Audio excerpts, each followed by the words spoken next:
Hello, hello. Morning. You alright? So, samahan niyo ako sa pag-walk slash run dito sa New Sham Park habang maganda-gandang panahon. Madalang-dalang lang sa UK itong magandang panahon. So, sulitin natin. So, New Sham Park is nasa Liverpool siya. Isa siya sa mga malalaking parks dito sa Liverpool. Sobrang tahimik, payapa at madaming goose. At saka mga iba pang ibon. So, ayan na siya.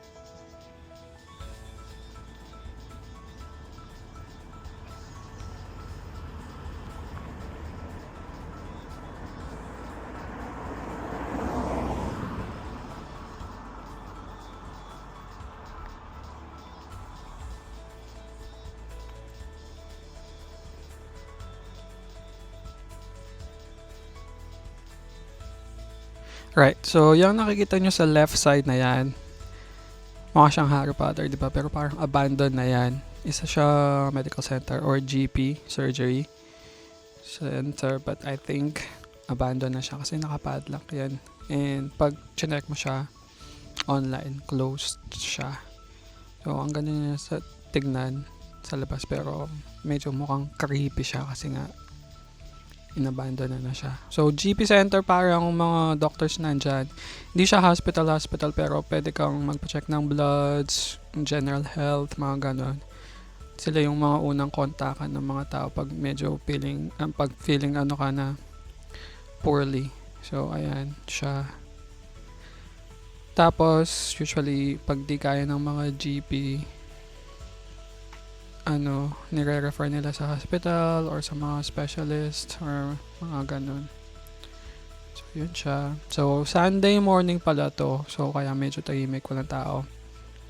Usually, pag Sunday, medyo hangover yung mga tao or galing sa mga inuman. Kaya, konti lang yung mga nasa park pag ganitong mga oras. Lalo na pag medyo maaga-aga. Mga 8-ish ito. So, ayan siya.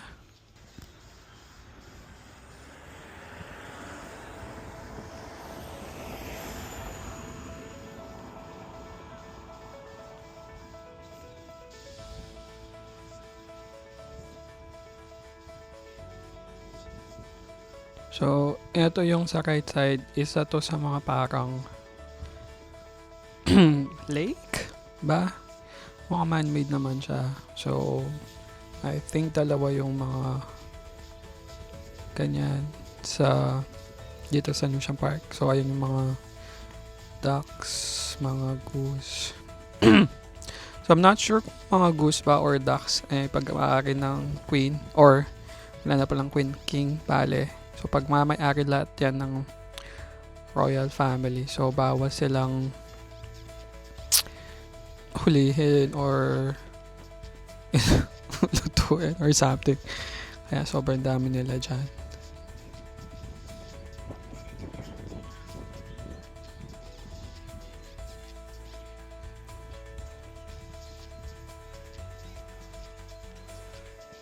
Ayan, pasok tayo sa loob. Pero minsan kasi dumog tong mga to eh.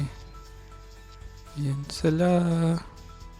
Feel ko yung mga ducks medyo friendly pero yung mga malaki, mga goose, iba na sila, medyo palaban sila, lumalaban. So ayan sila, dumog sila dyan. So iwasan natin sila, baka atakihin nila tayo. Right, oops, daming pupus.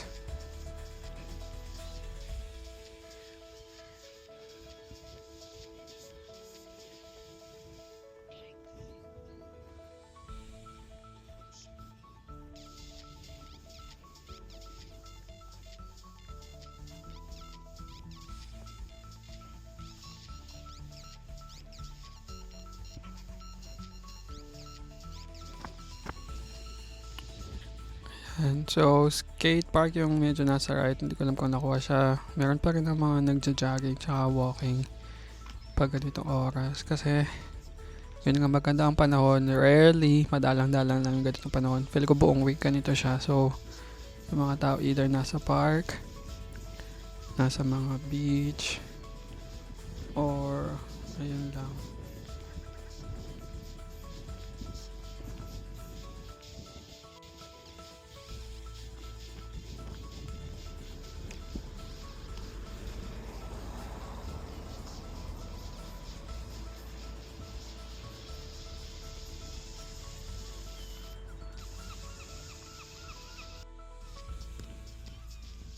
Ayan, super kala.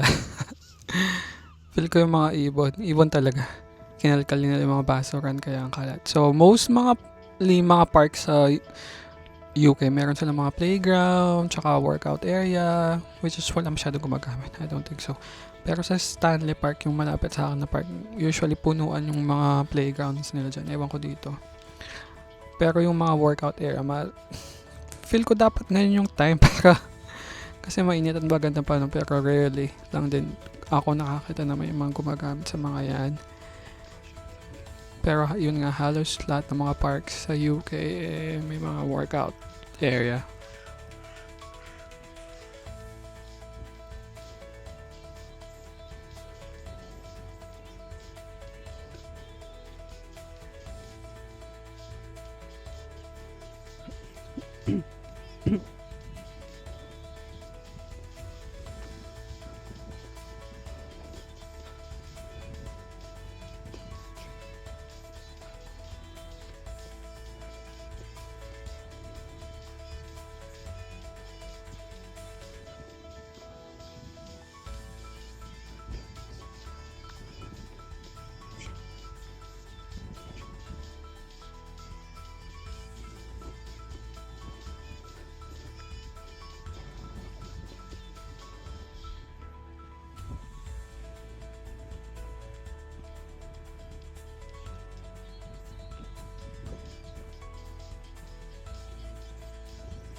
Pasensya na at ba ng gamit ko dito, so medyo malikot siya. Yung stabilization nila hindi ganun ka okay pag Ray-Ban gamit ko. So, take na kayo ng mga buwan namin habang pinapad nyo ito. Sorry!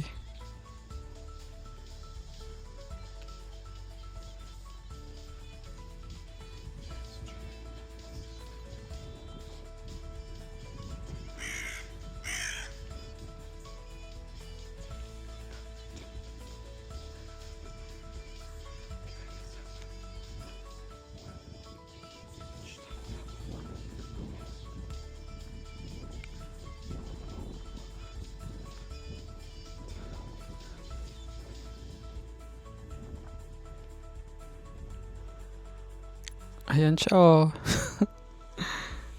Jogging dead forward na content.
Mga magandang daanan yun na balikan natin mamaya pagka-ikot natin.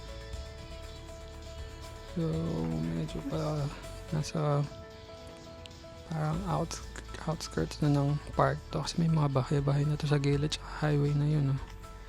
So, malawak. Sobrang malawak tong park na to. Kaya dito most may mga events din yan kasi yung last na Pinoy Barrio Fiesta dyan ginawa sa New Sham Park.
Ayan siya, binalikan natin.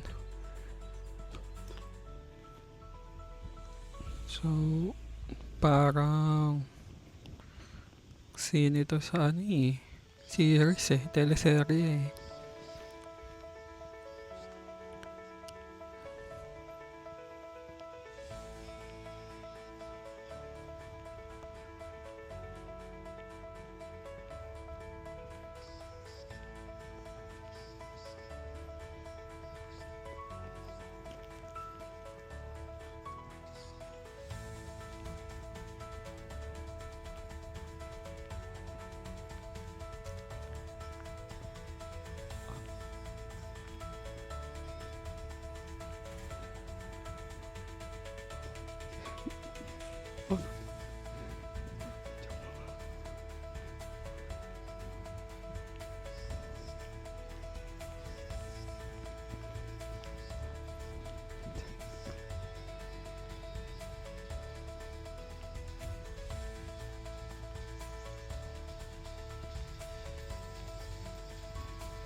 One thing na nagustuhan ko dito sa UK madaming mga green spaces, especially outside London.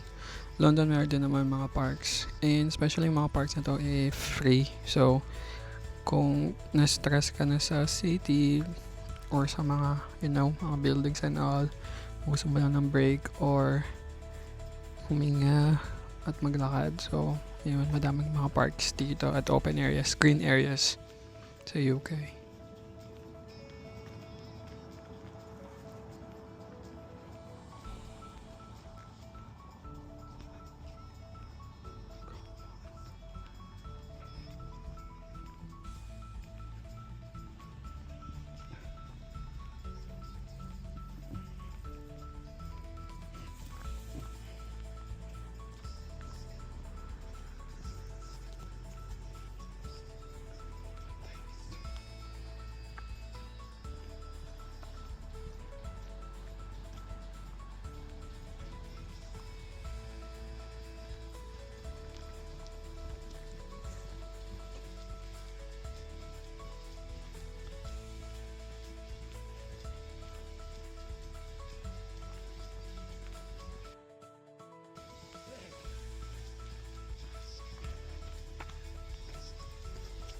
Take mo.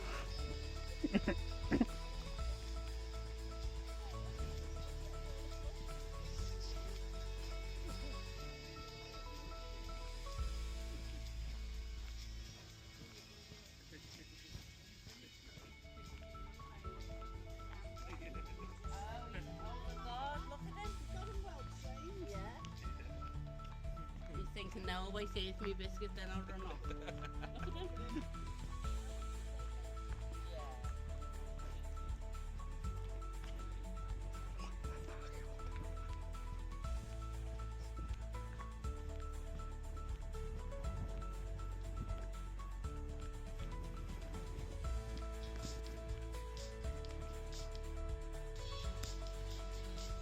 Interesting stretch.